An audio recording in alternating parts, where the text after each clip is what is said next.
செய்வினை பாதிப்பு யாரோ ஒருத்தவங்க செஞ்சு விட்டுருக்குறாங்க, மந்திரிச்சு விட்டுருக்குறாங்க, இல்லை ஏவல் மாதிரி அனுப்பியிருக்கிறாங்க. இது மாதிரி இருக்கிறது யாரை பாதிக்கும்? வீடு வாஸ்துப்படி இல்லாமல் இருந்தால், இப்போ உங்கள் வீடு வாஸ்து ஒரு வேளை எல்லா மூலையும் தப்பாக தான் இருக்குது. நீங்கள் வாடகை வீட்டில் இருந்தாலும் சரி, சொந்த வீட்டில் இருந்தாலும் சரி, யாரோ ஒருத்தவங்க சூன்யம் வச்சுருக்கிறாங்க, இல்லை செய்வினை சார் நடக்கும். அப்போது வீடு வாஸ்துப்படி இல்லைன்னா இந்த கர்ம வினைகள்ங்கிறது நிச்சயமாக நடக்கும். தலைன்னு எடுத்துருவோம், வாசலை விட்டுருங்க. ஹெட்டு சரியாக சூரியனுங்கிறது சரியாக இருந்துச்சுன்னா உங்களுக்கு பாதிப்பு உள்ளே வரவிடாது. ஒருத்தவங்க அந்த வீட்டில் கொஞ்சம் வயசில் தவறி போயிட்டாங்களா, அவங்களே அவருடைய உயிரை மாய்த்து கொண்டார்கள் அப்படின்னாக்கா அந்த வீடு தப்பாக இருக்குது. அது இப்போ முச்சந்தி தெருக்கூத்து, கன்னிமூலை தெருக்கூத்தில் உங்களுக்கு பாதிப்பு ஏற்படுத்தும். டைல்ஸு உடஞ்ச டைல்ஸ் எல்லாம் இன்ஜினியர் போட்டு போயிருப்பார், அதை தூக்கி கொண்டு பாதுகாப்பாக வச்சுருப்பாங்க. அது எதுக்கும் யூஸும் ஆகாது. ஏன்னா ராகு தசை நடக்கும்போது வீடு சரியாக இருந்துச்சுன்னா எக்கச்சக்கமாக காசு வரும். ஏன்னா ராகு போர் கொடுப்பார் இல்லைன்னு சொல்லுவா இல்லையா.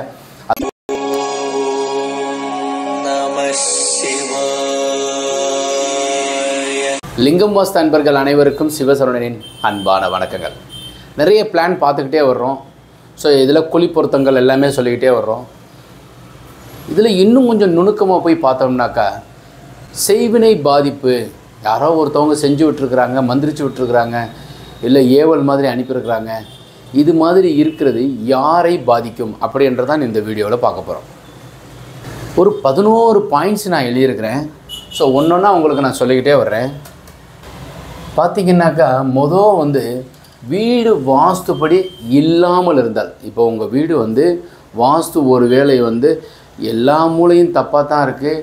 நீங்கள் வாடகை வீட்டில் இருந்தாலும் சரி, சொந்த வீட்டில் இருந்தாலும் சரி, யாரோ ஒருத்தவங்க சூன்யம் வச்சுருக்கிறாங்க, இல்லை செய்வினை சார் இந்த செய்வினைங்கிறது இருக்கா இல்லையா அப்படின்னு பார்த்தீங்கன்னா ஒரு நெகட்டிவான ஒரு எனர்ஜி தான். அதுக்காக ஒரு பொட்டம் போட்டு உங்களை தூக்கி அனுப்புறது கிடையாது.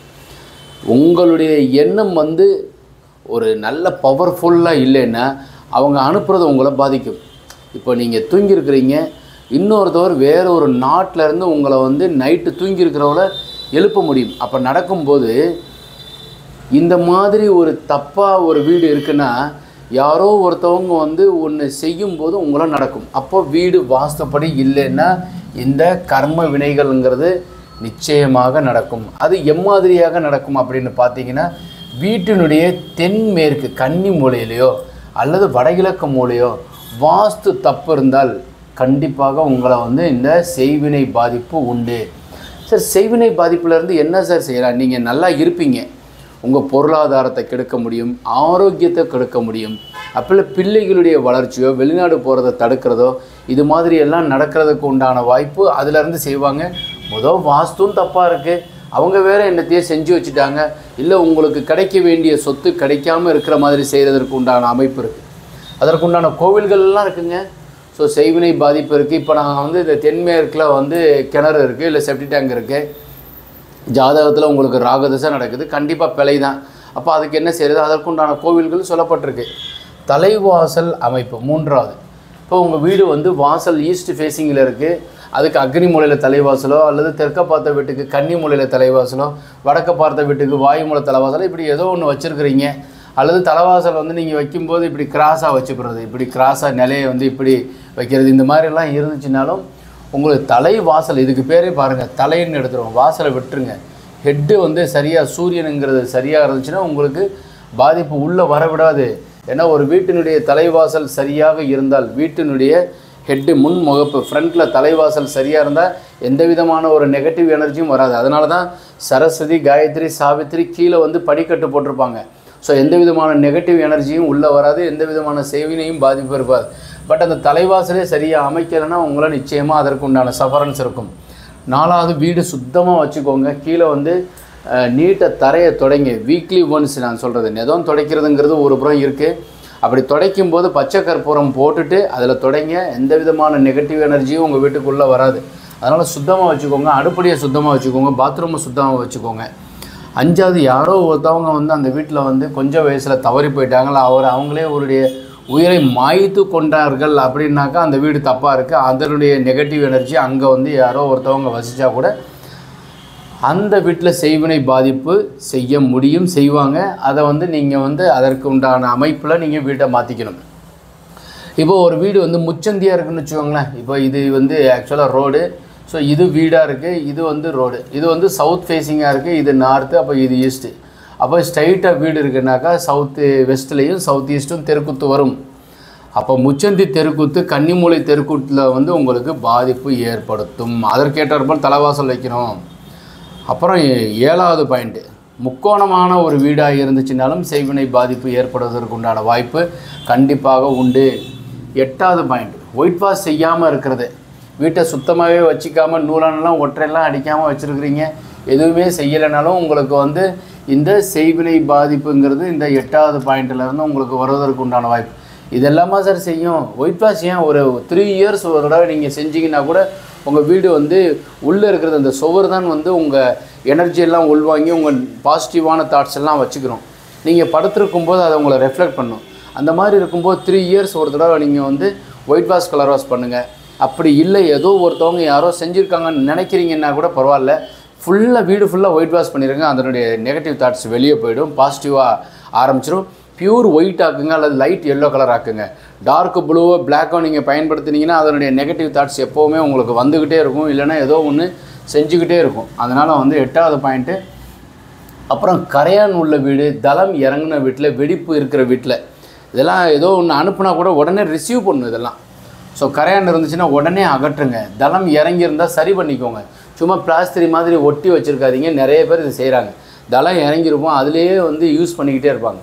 அப்போ அது ஒரு நெகட்டிவ் உங்களுக்கு கொடுத்துக்கிட்டே இருக்கும். அப்புறம் வெடிப்பு உள்ள சுவர், அப்படியே நடுவு ஹாலில் வந்து ஒரு பெரிய வெடிப்பு இருக்கும். அது ஒரு லப்பம் பார்த்து ஒரு 500 ரூபாய்க்கு செலவு பண்ணி நீங்களே லப்பம் பார்த்து ஒரு சின்னதாக ஒரு கலர் வாஷ் பண்ணலாம். பட் அந்த கேப்பே பெருசாகி அப்படியே நிற்கும்போது அதனுடைய இது நெகட்டிவ் ஈஸியாக தலைவாசல் வழியெல்லாம் வரணும்னு அவசியம் இல்லை, இது வழியாக கூட உங்களுக்கு வந்துடும். அப்புறம் பழைய மரங்கள் வந்து ஒரு வீடு கட்டியிருப்பாங்க, பழைய மரம் அப்படியே ஒரு இடத்துல இருக்கும். இல்லைன்னா வேறொரு பழைய வீட்டை கட்டினதுடைய ஜாமானெல்லாம் இந்த வீட்டில் கொண்டு வந்து வச்சுருப்பாங்க. அதில் வந்து பூச்சிப்பட்ட நெகட்டிவ் எனர்ஜி எல்லாம் வந்து உட்காந்துக்கிறோம். அந்த மாதிரி இருந்தால் கூட இதை எடுத்துக்கோங்க. டைல்ஸு, உடஞ்ச டைல்ஸ் எல்லாம் இன்ஜினியர் போட்டு போயிருப்பார், அதை தூக்கி கொண்டு வந்து பாதுகாப்பாக வச்சுருப்பாங்க. அது எதுக்கும் யூஸும் ஆகாது. உடைந்த ஓடு மரம் இதெல்லாம் எடுத்து போட்டுருங்க. அப்படி ஏதாவது இருந்தால் அதனுடைய தாக்கம் வந்துடும். பழைய வண்டி, ஓடாத வண்டி 2 இது வச்சுருக்கிறவங்க நிறைய பேர் இருக்காங்க, சைக்கிள் வச்சுருக்கிறவங்க இருக்காங்க, பழைய வெஸ்பா ஸ்கூட்டர் இதெல்லாம் வந்து யூஸே பண்ணுறதில்ல. அது யாராச்சுக்கிட்ட கொடுத்தா கூட வாங்கிட்டும் போக மாட்டான், அந்த மாதிரி வச்சுருக்கிறவங்க இன்றைக்கி வரைக்கும் இருக்காங்க. அவங்க வளர்ச்சி பார்த்திங்கன்னா ஒரு பார்டருக்கு மேலே போகவே மாட்டேங்குது. அந்த மாதிரி ஆட்கள் வந்து அதை தூக்கி போடுங்கன்னு சொன்னதுக்கப்புறம் மாறி இருக்குது. அந்த மாதிரி இருந்தால் கூட உங்களுக்கு நெகட்டிவ் எனர்ஜி, இது செய்வினைங்கிறது நெகட்டிவ் எனர்ஜி வந்துடும் அப்படின்றதான் சொல்கிறேன். ஓகே, லாஸ்ட்டாக ஒரு பாயிண்ட்டு, இந்த 11வது பாயிண்ட்டு என்ன அப்படின்னா, இப்போ உங்களுக்கு வந்து ராகு தசை நடந்துகிட்ருக்கு. உங்கள் ஜாதகத்தில் 3ஆம் இடம் 6ஆம் இடம் 11ஆம் இடத்துல ராகு இருந்தால் நிச்சயமாக பெரிய அளவில் உங்களுக்கு யார் ஒரு செய்வினையோ எதிர்ப்போ பிரச்சனையோ யார் வந்தாலும் அவங்க தோற்று போயிடுவாங்க. ஒருவேளை யாரோ ஒருத்தவங்க உங்களுக்கு செஞ்சுருந்தால் கூட ரெஃப்ளெக்ட் பண்ணி திருப்பி அவங்களுக்கே போய் பாதிக்கும். இது உங்கள் ஜாதகத்தில் ராகு நல்ல நிலையில் இருந்து வீட்டினுடைய தென்மேற்கு மூலைக்கு உண்டான கிரகமாகிய கன்னி மூலைக்கு உண்டானவர் ராகு. அப்போ கன்னி மூலையில் பெட்ரூம் அமைச்சிருக்கீங்க, பூஜை அறை அமைச்சிருக்கிறீங்க, ராகு திசை நடக்குது. 3, 6, 11 ஏதோ ஒரு இடத்துல ராகு இருக்காரா? உங்களை யாரோ ஒருத்தவங்க செஞ்சுருந்தால் கூட உங்களுக்கு நீங்கள் பயப்பட வேண்டிய அவசியம் இல்லை. இருந்தாலும் இந்த ராகு திசை நடக்கும்போது அந்த பயம்ங்கிறது இவங்களை தொட்டிக்கிட்டு நிற்கும். அந்த நெகட்டிவாக யாரோ நிறைய ரூபா வந்துடும். ஏன்னா ராகு திசை நடக்கும்போது வீடு சரியாக இருந்துச்சுன்னா எக்கச்சக்கமாக காசு வரும். ஏன்னா ராகு போர் கொடுப்பார் இல்லைன்னு சொல்லுவா இல்லையா, அது மாதிரி எக்கச்சக்கமாக காசு வந்துடும். அப்போ காசு வந்தோடனே யாராச்சும் என்னை செஞ்சு வச்சு அவங்க காசு எடுத்துகிட்டு போயிடுவாங்களோ, இல்லை இந்த மாதிரி செஞ்சுருவாங்களோ அப்படின்ற ஒரு பயம் இந்த ராகு திசை நடப்பவர்களுக்கு உண்டு. அதற்குண்டான கண்டிப்பான கோயில்கள் போயிட்டு வந்தால் மட்டுமே அதற்குண்டான தீர்வு. கேது திசை நடக்கும்போது 100க்கு 100% நம்புவாங்க. இந்த ராகு திசை ஜாதகம் நல்லா இருந்துச்சுன்னா ஒன்றும் பிரச்சனை இல்லை. இந்த கேது திசையில் வாயு மூலை நீண்டு இருந்து வாயு மூலை கிராஸாக இருந்து வாயு மூலை தெருக்குத்து வந்துச்சுன்னா யாரோ செய்கிறத வந்து செஞ்சதை இவங்க தாண்டிட்டு வந்திருப்பாங்க. அதனுடைய தாக்கம் முட்டையெல்லாம் வந்து வெளியே தூக்கி போட்டிருப்பாங்க, இல்லைன்னா பூசணிக்காயை போட்டு வச்சுருப்பாங்க. பூசணிக்காயை தாண்டிட்டு வந்ததனுடைய நெகட்டிவ் அவங்களுக்கு வர வேண்டியது இவருக்கு வந்துட்டு சேரும். ஸோ இதெல்லாம் கேதுவனுடையது, வாயு மூலைக்கு உண்டானது. ஸோ கேது திசை நடந்து கேது ஜாதகத்தில் தப்பாக இருக்குதுன்னு வச்சுக்கோங்களேன். உதாரணத்துக்கு ஒரு ஆளுக்கு 2ஆம் இடத்துல கேது இருக்கிறாரு, நீசமும் பெற்றிருக்கிறாரு, அவரோட சனி சேர்ந்துருக்காருன்னு வச்சுக்கோங்க.